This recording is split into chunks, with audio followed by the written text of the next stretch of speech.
இந்திய வழியிலே இயேசுவை அறிவிக்க வேண்டும் என்ற ஆவல் எனக்கு 1972ஆம் ஆண்டிலே தோன்றியது.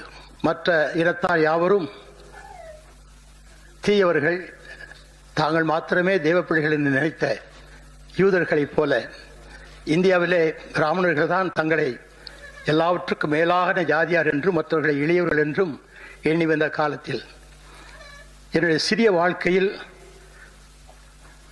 இரண்டாவது உலக மகா யுத்தம் நடந்த நேரங்களில் எங்கள் குடும்பம் சின்னாபின்னமாக்கப்பட்ட நிலையிலே நான் ஒரு ஹிந்து தேவாலயத்திலே போய் சேர்ந்தேன்.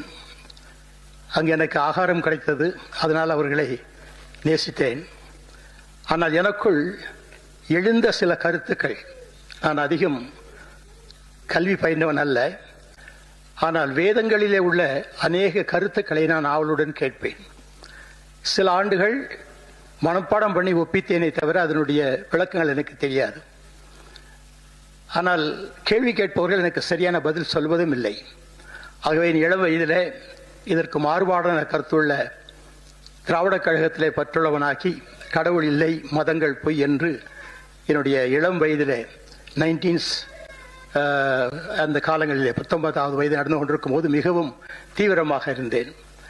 அதற்கு பிற்பாடு வாழ்வில் ஒரு பிடிப்பு வேண்டும் என்று ஒரு வேலைக்கு சென்றேன்.